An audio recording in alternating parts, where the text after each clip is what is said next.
Une fois encore, le Collège La Source d'Amnéville et ses élèves ont souhaité participer à la dictée de l'association ELA, qui était organisée un peu partout en France lundi 16 octobre.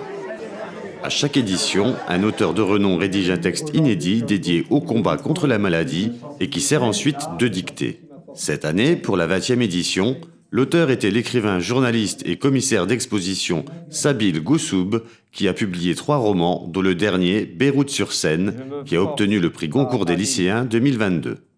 Après des discussions avec les professeurs sur les thèmes de la maladie et du handicap, et après avoir visionné une vidéo de l'association ELA expliquant ce que sont les leucodystrophies, les élèves du Collège La Source se sont donc prêtés à l'exercice et ont donc effectué cette dictée, qui est avant tout un support d'échange sur la solidarité, la citoyenneté, le respect et le handicap. Ce sont des livres, virgule.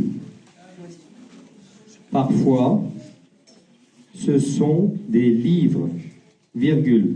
Cette année, c'est Philippe Bonneau, marcheur athlétique, 7 fois champion du monde, 7 fois champion d'Europe et 21 fois champion de France, qui s'est déplacé tout spécialement pour lire la dictée aux élèves.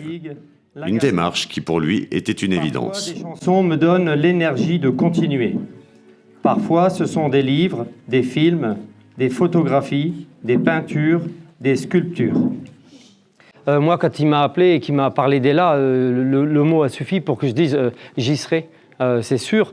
J'ai moi-même réalisé, j'en ai pas parlé aux enfants parce qu'ils avaient plein de questions, je les ai laissés faire, mais l'année dernière, elle a traversé la France à la marche pour la Ligue contre le cancer. Donc j'ai traversé la France en 12 jours. Et voilà, le but était de partir de chez moi et d'aller dans le sud chez mon frère qui avait lui-même été touché par un cancer et de lui apporter un maximum de dons, lui, à la Ligue plutôt. Et donc j'ai toujours besoin de servir à quelque chose, entre guillemets, d'aller vers l'autre et d'apporter quelque chose à partir de ce que je sais faire, marcher, bouger, faire du sport. Et ça serait un peu dommage de rester dans mon salon et tourner autour de la table. Ouais.